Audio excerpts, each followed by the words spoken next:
Meus caros irmãos, boa tarde a todos. Que Jesus nos ampare, nos inspire e nos abençoe nessa tarde. Hoje, conforme nós já iniciamos os nossos estudos com o nosso estimado amigo Paulinho, nós estamos vendo, meus amigos, o tema da virtude. Numa data especial para todos nós, com a proximidade do Natal, que sem dúvida alguma nos inspira e nos faz estabelecer conexões e ligações com os temas evangélicos e a figura excelsa do Cristo, com os exemplos, com as lições que ele nos legou. Nós estamos, meus amigos, dentro do capítulo 17 do Evangelho segundo o Espiritismo, que tem por título Sede Perfeitos. E a busca da perfeição implica necessariamente para nós, espíritas cristãos, na construção e na busca da virtude ou das virtudes que devem adornar o nosso caráter, que devem fazer parte da nossa conduta, devem se ligar a nós como atributos, como qualidades da nossa alma. Nós inicialmente vemos no nosso estudo, que é o item 8 desse capítulo 17, que é uma mensagem do espírito de François Nicolas Madeleine, dada em Paris, no ano de 1863, que a virtude, no mais alto grau, é o conjunto de todas as qualidades essenciais que constituem o homem de bem. Ser bom, caritativo, laborioso, sóbrio, modesto, são qualidades do homem virtuoso. Então, meus irmãos, inicialmente a gente vê que o conceito traçado para nós pelo Espírito de François é um conceito muito simples, muito singelo, muito claro, muito objetivo. Ser virtuoso é possuir as qualidades que marcam um homem de bem. Tema esse também estudado e trazido aqui nesse capítulo. Ou seja, é sermos realmente pacientes, sermos sóbrios, caritativos, justos, bondosos, conhecedores das leis da natureza, das leis divinas.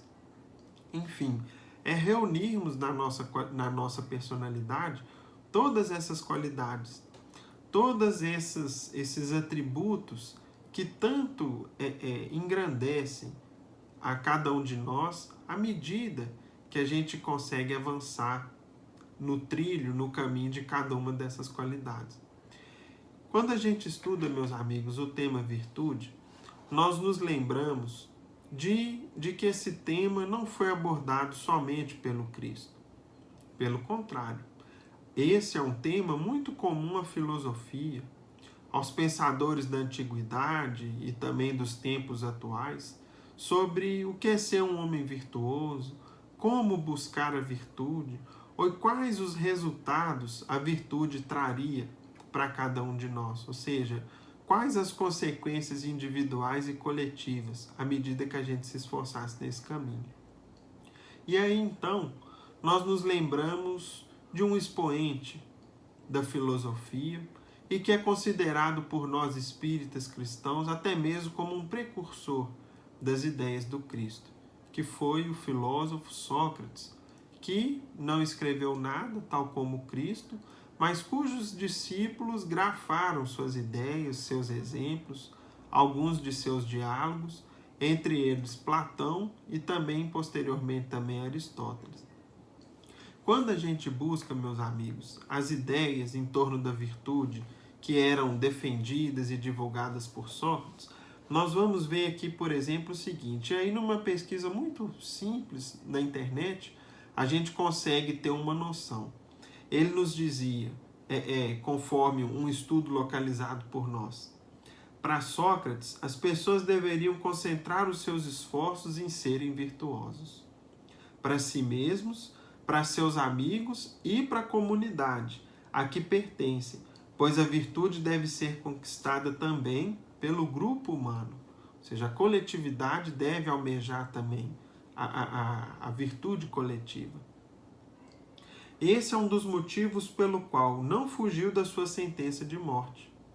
Acreditava que fugir da sua comunidade da sentença que ela lhe impôs era deixar de ser virtuoso, e isso era ir contra todos os seus princípios.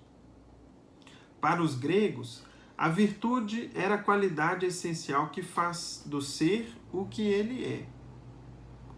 Assim é virtuoso o homem que tenta ser bom e perfeito, utilizando a razão e o conhecimento para atingir esse objetivo, porque essas qualidades são próprias do homem. O contrário da virtude é o vício, que é caracterizado basicamente pela ignorância, que é a ausência da razão e do conhecimento. E aí, já concluindo, meus amigos, essa citação. O melhor modo do homem virtuoso viver, segundo Sócrates, é buscando o desenvolvimento da sua razão e do seu conhecimento, e não buscando riquezas materiais que geralmente desviam o homem do caminho da virtude. A virtude é o bem mais precioso que a pessoa pode ter. Os reais valores não estão ligados ao que é exterior ao homem, como a fama, o poder, a riqueza, nem aos atributos do corpo, como a beleza e o vigor físico, mas nos atributos da alma, que são caracterizados principalmente pelo conhecimento. Os outros valores, quando estiverem ligados ao conhecimento, também podem ser virtuosos. Então, com base em princípios como esse, que foram cunhados, defendidos, divulgados por Sócrates, ao ponto dele ser condenado à sua época por corromper a juventude, ou seja, por tirar a juventude dos valores, dos padrões de ética, de comportamento que ela se baseava até então, naquilo que na verdade era um ganho que ele oferecia aos jovens, novos padrões de vida, novos padrões de comportamento, novas metas, novos sonhos, né? Novos pontos a almejar, como a construção da virtude. Ele acabou sendo condenado à morte, não recusou a sentença, tal como aconteceu com Cristo, mas pelo contrário, utilizou daquela oportunidade para estabelecer os seus ensinos. Em um dos últimos diálogos de Sócrates, por exemplo, quando ele já estava preso, que é um diálogo registrado por Platão num livro chamado Fédon, ele fala os conceitos dele já preso, mostrando sobre a imortalidade da alma, sobre a tranquilidade que ele tinha naquele momento, porque ele, na verdade, iria recobrar a sua integralidade, o seu patrimônio enquanto espírito, enquanto alma eterna. Agora, meus irmãos, quando a gente lê e observa esses conceitos, nós vemos uma ênfase muito grande na busca da razão, do conhecimento. Nós não vemos tantas referências, ou quase nenhuma, à busca do amor, da caridade, do auxílio ao próximo, da piedade, da compaixão. Embora certamente ele assim deveria agir, mas não teve lugar central em seus ensinos, pelo menos naquilo que ficou registrado do que ele ensinava, do que ele trazia.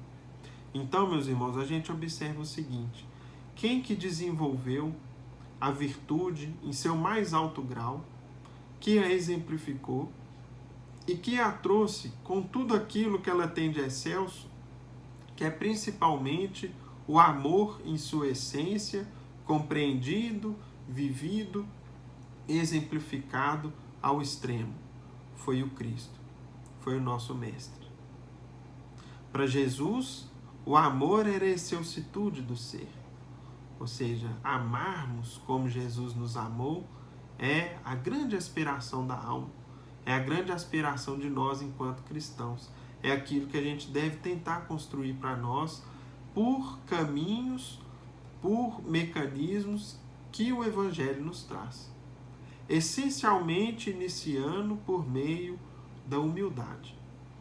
E é nesse ponto, inclusive, que a continuidade da mensagem de hoje, do item 8 do Evangelho, insiste, falando para a gente sobre a necessidade da modéstia, que o homem virtuoso não se propagandeia, ou seja, não se divulga, não se destaca entre as pessoas por iniciativa própria, mas ele é descoberto. Muitas vezes ele passa oculto, despercebido, e as suas ações que dizem por ele que falam de quem verdadeiramente aquela alma, aquele espírito é. Então, nós vemos que a continuidade do texto do nosso estudo de hoje é todo direcionado para o cultivo da humildade, como um passo essencial para que a gente desenvolva em nós a virtude. Porque quando a gente não desenvolve a humildade, nós possuímos o vício que lhe é contrário, que é o orgulho, que é a vaidade, no qual a gente faz um elevado conceito sobre nós que na verdade não se corresponde à realidade. Não corresponde àquilo que de fato nós somos, devido às limitações que nós temos. Não é à toa dentro dessa linha que o próprio Sócrates dizia: conhece-te a ti mesmo. Ou também dizia, nos ensinando, só sei que nada sei. Ou seja, o conhecimento que eu possuo é muito limitado, é muito restrito, é ainda iniciante, incipiente, frente à grande sabedoria disponível no universo e na criação divina. Então, meus irmãos, dentro disso, e para que a gente distinga como que o Mestre ensinou de forma totalmente, assim, de forma muito diferente, enfatizando para nós a necessidade da prática do amor, da vivência da caridade, como o caminho necessário para a construção da virtude, para o engrandecimento das nossas almas, para que a gente de fato se torne perfeito e com isso nos tornemos mais felizes e nos aproximemos do Criador. Tem uma página que nós gostaríamos de ilustrar o nosso estudo de hoje, que é de Irmão X, está no livro Estante da Vida, em seu capítulo 35, onde conta-se, conforme Irmão X nos fala, conta-se que Tiago, filho de Alfeu, que é o nosso conhecido Tiago Menor, aquele que no livro Paulo Estevam estava junto de Pedro na casa do caminho, e esse episódio aqui é narrado antes dos episódios ocorridos e narrados no livro Paulo Estevam. Nós vamos conseguir perceber isso.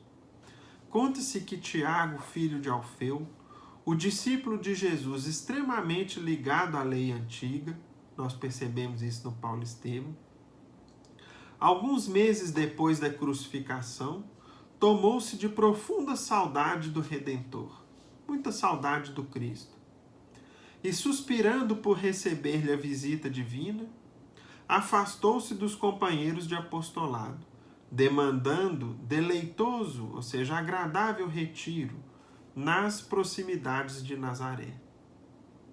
Ele, que pretendia conciliar os princípios do Cristo com os ensinos de Moisés, não tolerava os distúrbios da multidão. Não seria mais justo, pensava, aguardar o Senhor na quietude do campo e na bênção da prece? Por que misturar-se com os gentios e irreverentes?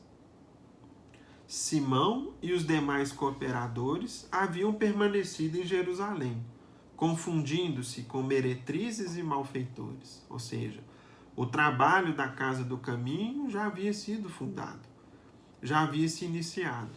E ali, naquela casinha, nas proximidades de Jerusalém, que inicialmente era a casa de Pedro, com um anexo, no qual atendia-se aos necessitados e ensinava-se o Evangelho, estavam lá trabalhando. Vira-lhes o sacrifício em favor dos leprosos e dos loucos, das mães infelizes e das crianças abandonadas. Mas não desconhecia que, entre os sofredores que o cercavam, surgiam oportunistas e ladrões. Então vejam o que Tiago observava. Conhecera de perto os que iam orar em nome da Boa Nova, com o intuito de roubar e matar. Acompanhar o martírio de muitas jovens de família apostólica miseravelmente traídas por homens de má fé, que lhes sufocavam os sonhos, copiando os textos do Evangelho renovador. Observara bocas numerosas glorificando o santo nome, para em seguida extorquirem dinheiro aos necessitados, sem que ninguém lhes punisse a desfaçatez. Ou seja, isso incomodava muito a Tiago. Observava que entre os necessitados, pessoas mal intencionadas se infiltravam e ali ludibriavam moças, extorquiam muitos necessitados, com a aparência de pregadores, com a aparência de divulgadores do Evangelho, com a aparência de seguidores de Jesus. Na grande casa em que se propunha continuar a obra do Cristo, entravam alimentos condenados e pipas de vinho com que se intoxicavam doentes, tanto quanto bêbados e vagabundos que fomentavam a balbúrdia e a perturbação. Desgostoso, ou seja, infeliz, descontente, queixou-se a Pedro, mas o pescador rude, que lutava na chefia do santuário nascente, rogou-lhe serenidade e abnegação. Poderia, contudo, sustentar excessos de tolerância quando o Senhor lhes recomendou pureza?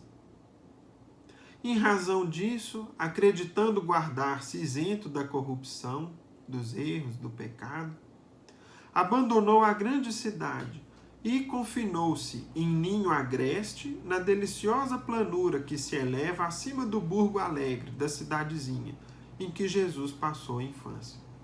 Então ele se ausentou de Jerusalém, do trabalho da casa do caminho, e foi morar no campo próximo a Nazaré, um lugar muito bonito, onde a natureza era muito farta, muito bonita. Ali, comenta irmão X, observando a paisagem que se desdobra em perspectiva surpreendente, consolava-se com a visão dos lugares santos a lhe recordarem as tradições patriarcais. Diante dele, destacavam-se as linhas notáveis do Carmelo, Monte Carmelo, as montanhas do país de Siquém, aliás, o Monte Gelboé e a figura dominante do Tabor, o Monte Tabor, onde o Cristo, inclusive, havia transfigurado-se. Tiago, habituado ao jejum, comprazia-se em prece constante. Então ele foi ter a vida de um ermitão, de uma criatura que, fugindo aos erros, aos pecadores do mundo, vivia em contemplação, em preces, buscando ali até mesmo a companhia do Cristo. Envergando a veste limpa, erguia-se do leito alpestre cada dia para meditar as revelações divinas e louvar o celeste orientador, aguardando-lhe a visita. Então ele almejava muito que o Cristo lhe viesse visitar, encontrar-se com ele, alegrar-se com os seus esforços de manter uma vida pura. Extasiava-se, ouvindo as aves que lhe secundavam as preces, e acariciava contente as flores silvestres que lhe balsamizavam o calmo refúgio. Então, ele estava em contato contemplativo com a natureza, escutando os passarinhos, sentindo o perfume das flores. Por mais de 200 dias, demorou-se em semelhante adoração, ansiando ouvir o Salvador, quando, em certo crepúsculo doce e longo, num finalzinho de tarde, reparou que um ponto minúsculo crescia em pleno céu. De joelhos, interrompeu a oração e acompanhou a pequenina esfera luminosa, até que viu-a transformada na figura de um homem que avançava em sua direção. Daí a minutos, mal contendo sua emoção, reconheceu-se à frente do Mestre. Então Jesus veio visitá-lo. Era ele. A mesma túnica simples, os mesmos cabelos fartos a se lhe derramarem nos ombros. O mesmo semblante marcado de amor e melancolia. Tiago esperou, mas Jesus, como se não lhe percebesse a presença, caminhou adiante, deixando-o para trás. Então Jesus veio na direção de Tiago e passou por ele e continuou seu caminho, como se nem percebesse Tiago por ali. O discípulo solitário não suportou semelhante silêncio e, erguendo-se rápido, correu até o divino amigo, chamando: Senhor, Senhor, aonde vais? Jesus voltou-se para ele e respondeu generoso: devo estar ainda hoje em Jerusalém, onde os nossos companheiros necessitam do meu concurso, da minha ajuda para o trabalho. E eu, mestre? Perguntou o apóstolo aflito. Acaso não precisarei de ti no carinho que te consagro à memória? Tiago, disse Jesus, o soldado que se retira deliberadamente, ou seja, por sua vontade, do combate, não precisa do suprimento indispensável à extensão da luta. Deixei aos meus discípulos os infortunados da terra como herança. O Evangelho é a construção sublime da alegria e do amor.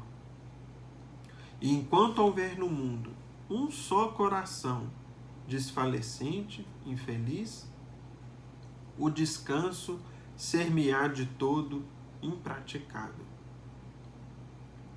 Mas, Senhor, disseste que devíamos conservar a elevação e a pureza, falou Tiago, né? Sim, tornou Cristo, e não te recrimino por guardá-las. Devo apenas dizer-te que é fácil ser santo à distância dos pecadores. Não nos classificaste também como a luz do mundo? Perguntou Tiago novamente. O visitante divino sorriu triste e falou: entretanto, onde estará o mérito da luz que foge da sombra? Nas trevas da crueldade e da calúnia, da mistificação e da ignorância, do sofrimento e do crime, acenderemos a glória de Deus na exaltação do bem eterno. Tiago, que desejava continuar aquela conversa, mas a voz extinguiu-se-lhe na garganta asfixiada de lágrimas. E como quem tinha pressa de chegar ao destino, Jesus afastou-se, após afagar-lhe o rosto em pranto. Na mesma noite, porém, o apóstolo renovado desceu para Nazaré e, durante longas horas, avançou devagar para Jerusalém, parando aqui e ali, para essa ou aquela tarefa de caridade e de reconforto. E, na ensolarada manhã do 7º dia da jornada de volta, ou seja, viajou durante 7 dias de Nazaré a Jerusalém, quando Simão Pedro veio à sala modesta de socorro aos enfermos, encontrou Tiago, filho de Alfeu, debruçado sobre velha bacia de barro, lavando um ferido e conversando bondoso ao pé dos infelizes. Então, meus irmãos, esse o caminho abençoado da virtude que o Cristo nos pede. Jesus nos deixou como herança os infelizes, os aflitos, os enfermos, os desesperançados, os desesperados, os vingativos, os homens mergulhados nas ilusões, nas falsas promessas do mundo, para que a gente a todos socorresse, como sendo o divino caminho da virtude que o Mestre nos pede, nos ensinou e nos legou. Essa lição a Tiago foi significativa. Tanto é que ele não mais se afastou da casa do caminho, permanecendo lá até a sua velhice, conforme nós vamos ver no livro Paulo Estevam, e embora ainda muito ligado ao judaísmo, às leis de Moisés, às tradições do profeta, graças a ele e à sua presença, a casa do caminho não foi fechada, manteve-se aquele foco de ensino do Evangelho e de amparo aos enfermos, embora com as influências e com alguns prejuízos das tradições judaicas, naquilo que o Mestre já havia abolido, já havia invalidado em seu Evangelho, mas, conforme nós vamos ver no final do livro Paulo Estevam, devido à postura de Tiago, que cedia, que contemporizava em alguns pontos, manteve-se uma casa fraterna que assistiu a muitos desamparados e que em muitos plantou a semente do Evangelho, que germinava ali ou que ia germinar em vários outros lugares do mundo antigo, no processo de divulgação e de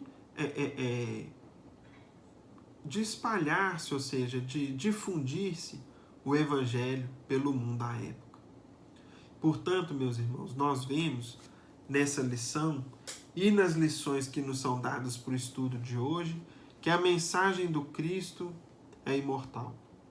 E a primeira mensagem do Mestre, no seu nascimento, que nós relembramos agora no Natal, tem para nós significado diferente, que nós devemos refletir muito e aproveitarmos dessa época de recolhimento nos nossos lares, onde não podemos nos reunir em grande número com a família, algo tão próprio de nós, brasileiros, cheios de fraternidade e de calor humano, mas que a gente deve agora recolher-se nos nossos íntimos, refletindo, por exemplo, em torno do nascimento do Cristo e da manjedoura. Nós temos, já caminhando para a conclusão do nosso estudo e da nossa participação de hoje, uma página que está no livro Antologia Mediúnica do Natal, intitulada A Manjedoura, página de Emmanuel, onde ele comenta assim para a gente: as comemorações do Natal conduzem-nos o entendimento à eterna lição de humildade de Jesus.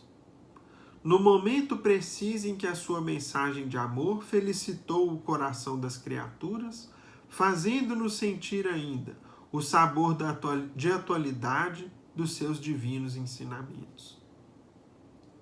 A manjedoura foi o caminho. A exemplificação era a verdade. O Calvário constituía a vida.